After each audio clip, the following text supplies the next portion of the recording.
Selamat pagi pemirsa, apa kabar Anda di pagi hari ini? Senang sekali saya Heri Orun kembali menjumpai Anda dalam Berita Papua. Sejumlah informasi pilihan dan teraktual telah dirangkum tim redaksi kami. Berikut 3 berita utama kami sajikan untuk Anda. Kontak senjata selama 1 jam, aparat gabungan berhasil pukul mundur kelompok separatis dari areal PT Freeport Mimika. Polisi tangkap seorang sopir yang membawa 3 pucuk senjata api ilegal di Merauke. Gunakan sepeda, polisi sosialisasikan protokol kesehatan untuk warga di pedalaman Manokwari.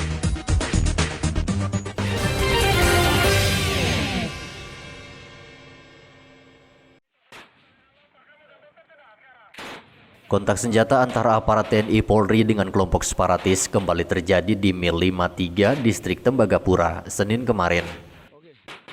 Kontak senjata terjadi saat sekelompok orang yang diduga separatis pimpinan Joni Botak melintas dan mencoba memasuki area PT Freeport dengan membawa senjata api. Kelompok ini sempat melepaskan tembakan ke arah aparat dari seberang sungai lalu melarikan diri. Baku tembak tidak berlangsung lama, namun diduga ada anggota separatis yang terluka akibat terkena tembakan. Dari tim yang ada di pengamanan di wilayah PT Freeport melakukan tindakan, melakukan tembakan balasan. Namun mereka menembak? Iya, mereka menembak dan kita tembak balasan secara terarah. Dan dari informasi di lapangan terkena salah beberapa KKP di sana, salah satu KKP.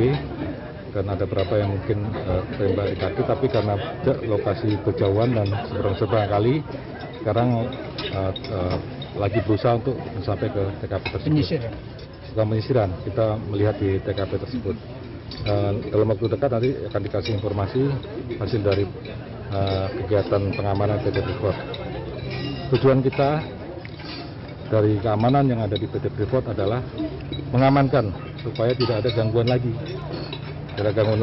Dan kita tentunya akan melakukan tindakan-tindakan yang tepat. Jangan sampai tindakan kita malah membuat masyarakat resah. Dan diharapkan segala informasi yang ada, masyarakat dapat mendukung kami. Masyarakat tidak usah khawatir karena lokasi masih di luar daripada masyarakat. Kini situasi di area Tembagapura dalam keadaan aman dan terkendali. Lokasi baku tembak juga jauh dari area operasi pertambangan PT Freeport sehingga tidak mempengaruhi aktivitas pertambangan. Saat ini personel gabungan berusaha memasuki lokasi kontak senjata untuk mengecek apakah benar ada korban yang jatuh dari pihak separatis. Dari Mimika, Papua, Igobat Memolin melaporkan.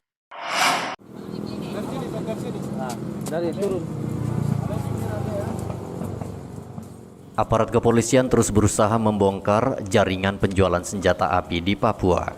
Senin dini hari, tim Raja Wali Polres Merauke menyergap mobil minibus yang dikemudikan Agus yang gerak-geriknya sudah lama dipantau aparat kepolisian. Penyergapan yang dipimpin langsung Kapolres Merauke itu berhasil menemukan 2 senjata api rakitan dan 1 senapan serbu jenis M16 buatan Amerika yang disimpan di jok belakang mobil. Menurut polisi, 2 pucuk senjata api rakitan tersebut sudah dimodifikasi sedemikian rupa untuk mengelabui petugas, sementara senapan serbu jenis M16 masih asli. Selain itu, polisi juga menemukan sejumlah bahan dan peralatan serta senjata yang siap dimodifikasi pelaku. Kapolres Merauke AKBP Untuk Sangaji mengatakan pelaku sudah menjadi target operasi karena selama ini banyak menjual senjata api hasil modifikasi. Pelaku juga tidak bekerja seorang diri. Kita semua berkoordinasi tim sus, saling melapor dengan timnya yang lain di lapangan, dan setelah A1 semua menuju ke TKP. Dan di sana terjadi penindakan, penangkapan yang tiba-tiba di situ sudah disertai dengan alat bukti lain yaitu berupa senjata. Di mana senjata ini saya lihat ada lagi berupa laras yang belum jadi, ada 5 laras, 2 peredam dan 1 tele, dan yang sudah jadi siap pakai ini 3. 3 ya. Siap. Nah ini jenis senjata apa nih Pak yang laras panjang, laras panjang kaliber 556. Ini ada senjata asli di bawah sini nih. Ya. Larasnya nih. Jenis apa itu? M16 nih. M16 ya? Laras nih. Dengar ada beberapa pucuk di lapangan. Oh sih. Yang lebih dari 7 pucuk. Hanya biarkanlah kita bekerja dulu. Terima kasih. Polisi menduga seluruh senjata ini juga dijual pelaku ke luar kota Merauke. Polisi akan terus mengembangkan kasus ini untuk mencari tahu dari mana pelaku mendapatkan peluru dan khususnya senapan serbu jenis M16. Muhammad Ridwan melaporkan dari Merauke, Papua.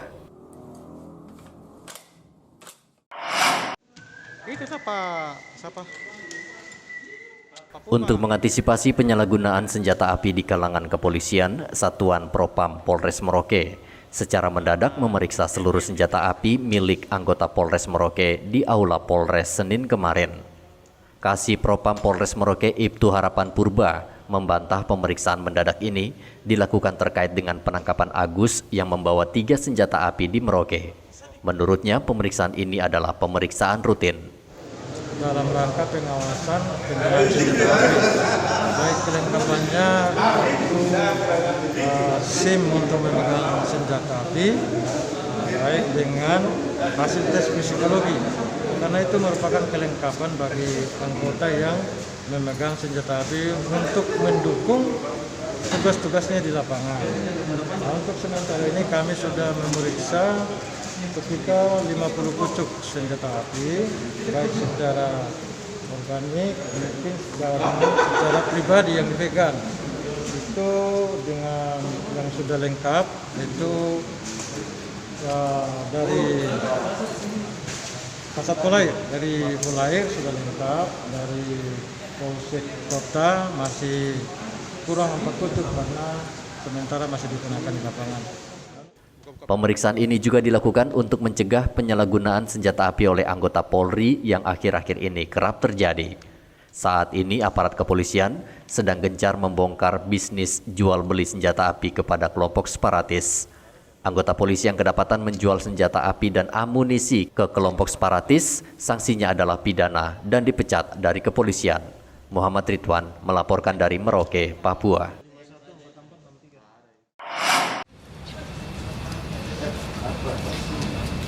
Satuan Patroli Lantamal 10 Jayapura menangkap 4 orang yang menyelundupkan puluhan karung buah pinang ilegal di perairan Laut Jayapura Senin kemarin.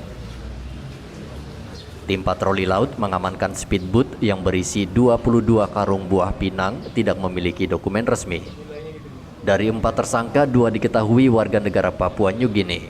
Mereka langsung diserahkan ke aparat kepolisian beserta barang bukti buah pinang. Komandan Lantamal 10 Jayapura Laksma Yehezkiel Katiandago mengatakan pihaknya akan terus melakukan patroli bersama instansi terkait untuk menjaga perairan Laut Jayapura yang juga rawan penyelundupan narkoba dan senjata api ilegal. Kita menangkap 1 buah speedboat dari arah PNG menuju ke Indonesia, yaitu di perairan Jar atau di Spok. Ini merupakan suatu pelanggaran wilayah yang sudah bolak-balik berkali-kali terjadi. Nah, di sana muatannya ada yang di depan kita ini pinang. Ya, pinang kalau secara ekonomis mungkin kelihatannya kecil, ya. Tetapi ini meningkat dari tahun 2020, dari kecil-kecil sekarang ini bertambah. Kapasitasnya juga bertambah. Nah, maka ini ada apa? Harga buah pinang di kota Jayapura saat ini sangat mahal. 1 karung harganya mencapai 2 juta rupiah. Tingginya harga buah pinang ini memicu maraknya penyelundupan. Hendra melaporkan dari kota Jayapura, Papua. Sekda Papua Doren Wakerkua mempersilahkan aparat kepolisian membuktikan dugaan penyelewengan dana otonomi khusus Otsus Papua. Sebelumnya Badan Intelijen Keamanan Polri di Jakarta beberapa waktu lalu menemukan dugaan penyelewengan dana Otsus, temuan Badan Pemeriksaan Keuangan senilai 1,8 triliun rupiah. Dalam keterangan pers Senin kemarin, Doren Wakerkua didampingi Kadis Kominfo di Jayapura meminta Polri lebih spesifik menyebut nama pelaku dan di mana penyelewengan terjadi. Menurut Doren, dengan melempar isu ini ke masyarakat, justru akan menjadi bias dan mendiskreditkan para pemimpin di Papua. Ada teman-teman bilang kecurangan terjadi 1,8 triliun. Dari mana? Dari siapa? Kalau hanya mendiskreditkan atau mematikan karakter pemimpin Papua, tidak bisa begitu. Ini sampaikan apa yang saya ngomong. Data lengkap ada di sini. Kalau ada dinilai kecurigaan-kecurigaan yang memang dianggap itu kerugian negara, maka silakan masuk, periksa diam-diam. Ini negara.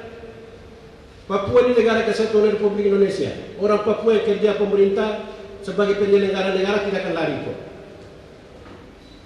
Oleh sebab itu saya harap tidak usah membangun opini yang besar, yang luas, hanya menyatukan atau mematikan karakter dan wibawa integritas martabat pemimpin Papua. Kami harap kalau datang periksa, silakan datang periksa. Data lengkap ada di sini.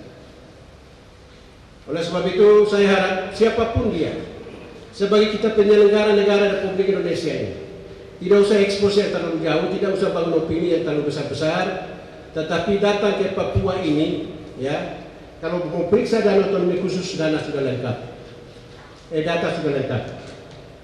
Saya harap ini data lengkap ini bisa menjadi bahan referensi untuk pemerintah Provinsi Papua. Dan masyarakat Papua tahu itu, bahwa pembagian sampai hari ini masih pakai 80% kabupaten kota, dan kami di provinsinya 20%. Dana Otsus bergulir sejak tahun 2002. Provinsi Papua mengelola 60%, sementara sisanya dibagi ke kabupaten kota. Kebijakan ini berlangsung sejak era Gubernur Yap Solosa dan wakilnya Konstan Karma.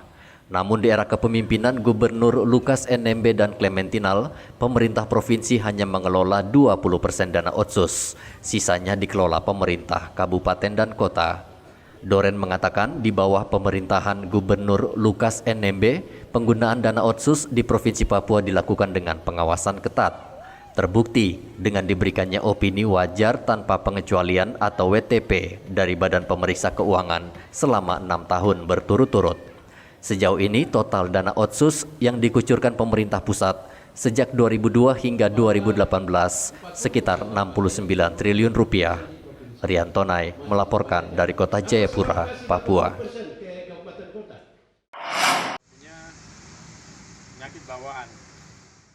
Imbas penembakan yang dilakukan oknum polisi di sebuah kafe di kawasan Cengkareng, Jakarta beberapa waktu lalu, Propam Polri akhirnya mengeluarkan peraturan yang melarang anggotanya memasuki tempat hiburan, apalagi menenggak minuman keras. Terkait dengan itu, Polres Merauke menghimbau anggotanya untuk mematuhi larangan yang dikeluarkan Divisi Propam Polri. Perkecualian diberikan jika anggota polisi sedang menjalankan tugas untuk menyelidiki kasus tertentu. Kapolres menegaskan bila anggotanya ada yang melanggar, ia tidak segan-segan memberikan sanksi karena larangan ini adalah perintah Kapolri. Saya jauh-jauh hari, saya sudah bilang berani ada anak buah saya siapapun, pangkat apapun, termasuk saya. Kecuali lagi mau penangkapan terhadap tersangka. Tidak boleh pergi ke tempat hiburan. Kecuali dia lagi menjalankan tugas pengamanan di situ. Diminta sama satuan situ untuk silakan. Duduk minum di situ, nggak ada urusan. Saya melarang penuh. Itu sebelum kejadian yang ini. Nah, itu sudah 2 minggu lalu. 2 minggu lalu saya sudah kasih seruan, tidak ada anggota polisi pangkat apapun berada di tempat hiburan. Sanksi tegasnya Pak Kapolres? Saya masukin di sel, nggak ada urusan. Nggak ada urusan, masuk di sel kenapa? Biasa itu. Siap. Kayak ada yang terlambat, yang juga jahat terhadap tahanan. Saya kasih jungkir-jungkir di dalam situ, di kita punya lapangan itu. Nggak boleh. Beberapa hari lalu terjadi aksi penembakan terhadap pengunjung kafe di kawasan Cengkareng, Jakarta. Oknum polisi yang diduga dalam keadaan mabuk terlibat cekcok dengan pelayan kafe, lalu melepaskan tembakan yang menyebabkan 3 orang meninggal, salah satunya anggota TNI. Muhammad Ridwan melaporkan dari Merauke, Papua.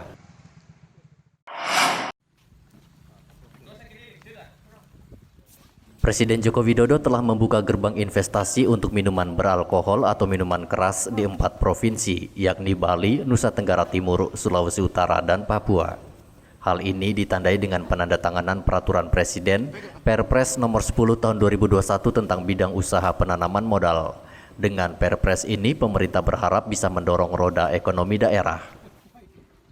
Sekretaris Daerah Doren Wakerkua mengatakan Perpres Nomor 10 Tahun 2021 bertentangan dengan Peraturan Daerah Khusus Nomor 13 Tahun 2015 yang isinya melarang peredaran minuman keras dan minuman beralkohol di Papua. Pelarangan untuk peredaran miras di Papua itu Perdasus ada. Jadi Perdasus itu ditetapkan pemerintah provinsi ada PRT, dan itu yang harus kita dilakukan di Papua. Dan saya harap sebelum kamu anak-anak Papua ini, ya barang yang tidak baik yang membunuh kehidupan kita jauh, yang baik bisa kita laksanakan di Papua. Artinya pemerintah provinsi menolak. Kalau itu kan larang berarti kan tidak boleh ada miras di sini. Tetapi yang ada miras di provinsi ini kan dikasih izin terus tiap tahun oleh bukan kita, tapi oleh bupati atau wali kota di daerah. Kalau izin miras ada terus, maka ya masyarakat itu banyak kecelakaan terjadi, banyak tabrakan terjadi, banyak KDRT terjadi, banyak masalah-masalah di rumah, banyak. Makanya gubernur waktu itu menyatakan bahwa Papua ini harus zona aman dan nyaman, supaya dalam kehidupan kita anak Papua yang ada di atas tanah ini diberkati oleh Tuhan. Tetapi miras ada dan lain-lain sebagainya, sehingga ketidaknyamanan juga ada di mana lingkungan keluarga ada ribut, ada KDRT, ada banyak masalah-masalah. Itu akibat dari miras itu. Maka keluarlah Perdasus nomor 13 tahun 2015 tentang pelarangan miras di Provinsi Papua. Doren mengatakan peredaran miras di Papua telah banyak memicu kecelakaan lalu lintas, tindak kriminalitas hingga KDRT. Menurutnya, peredaran miras merupakan kewenangan daerah sehingga pelaksanaannya perlu koordinasi dengan daerah. Hendra melaporkan dari kota Jayapura, Papua. Bangunan sekolah yang rusak di Kampung Aikawa Puka, Distrik Mimika Tengah akhirnya menarik perhatian Pemkab Mimika. Kondisi sekolah ini memang sangat miris. Melihat kondisi seperti ini, sulit bangunan ini disebut sebagai sekolah. Wakil Bupati Mimika Johannes Retop mengatakan, pemerintah akan membenahi bangunan sekolah tersebut karena seluruh sekolah negeri yang berada di Kabupaten Mimika merupakan tanggung jawab pemerintah. Ia mengaku sudah bertemu dengan camat dan kepala distrik untuk merenovasi sekolah ini. Ia juga menegaskan pembangunan infrastruktur harus terus berjalan, baik di kawasan pesisir dan pegunungan. Perbaikan terkait dengan infrastruktur, terutama sejak kemarin yang ada cukup viral di berita SCTV dan juga kemudian di media sosial terkait dengan sekolah di Aikawa Puka. Itu sekolah negeri dan pemerintah punya kewajiban itu untuk melakukan rehabilitasi. Saya sudah diskusikan dengan camat dan saya sudah tanya juga pada kepala sekolahnya. Ternyata hal ini sudah diusulkan lama, tapi tidak pernah terakomodir. Saya kira tahun ini kita harus perhatikan hal-hal begini. Dan kepada semua kita yang bekerja di pemerintahan ini, kita harus tetap harus yakin dan harus memfasilitasi aspirasi masyarakat, kebutuhan masyarakat yang prioritas gitu loh. Dan jadi penganggaran pun kita harus lakukan sesuai dengan prioritas, bukan sembarang kita anggarkan. Begitu. Pengelola sekolah negeri Aikawa Puka sebelumnya sudah mengusulkan dilakukan perbaikan, namun berkali-kali usulan diajukan, tidak juga ada tanggapan dari pemerintah. Sejak tahun 2018, sekolah ini rusak parah dan murid terpaksa belajar dalam kondisi yang tidak nyaman. Dari Mimika, Papua, Igobat Momolin melaporkan.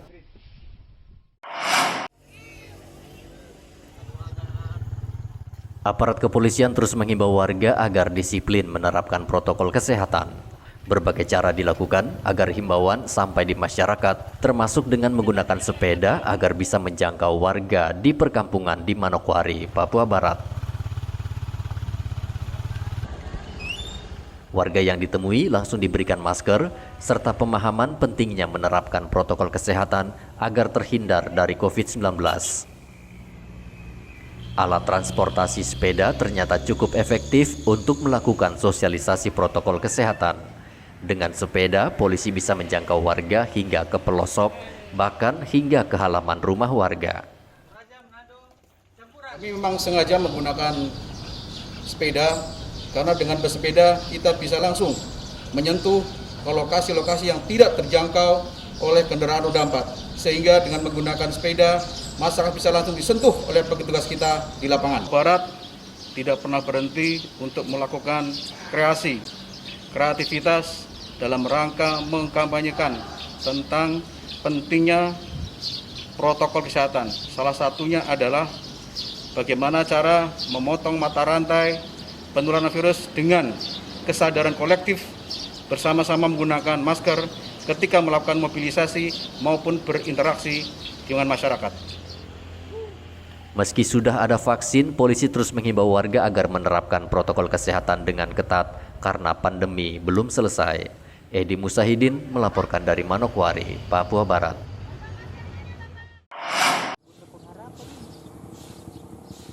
Vaksinasi terhadap pelayan publik rencananya akan dilakukan pekan ini. Untuk Kabupaten Merauke, Dinas Kesehatan Provinsi Papua menjatahkan sebanyak 1.300 dosis. Sementara jumlah pelayan publik yang akan divaksin di Merauke mencapai puluhan ribu orang. Tentu dosis ini jauh dari cukup. Kepala Dinas Kesehatan Merauke Dr. Neville Muskita mengatakan dosis yang diberikan saat ini masih jauh dari cukup, namun akan ditambah pada vaksinasi tahap kedua. Yang jelas yang sudah ada di provinsi yaitu untuk pelayanan publik atau untuk pelaksanaan vaksinasi tahap 2 termin 1. Ini kami di Kabupaten Merauke mendapatkan jatah alokasi vaksin 130 vial. Nah, 130 vial untuk vaksinasi publik ini beda dengan vaksinasi yang tahap 1 untuk nakes. Jadi kalau vaksinasi yang tahap 1 untuk nakes itu 1 vial, itu dia untuk 1 orang, atau 1 dosis. Tetapi untuk pelayanan publik itu 1 vial itu untuk 10 orang atau 10 dosis. Sehingga kalau kita mendapatkan alokasinya 130 vial berarti untuk 1.300 dosis atau 1.300 sasaran. Pelayan publik yang divaksin antara lain sopir angkot, pedagang, serta petugas bandara dan pelabuhan. Kelompok ini sangat rentan karena berhadapan langsung dengan masyarakat. Muhammad Ridwan melaporkan dari Merauke, Papua.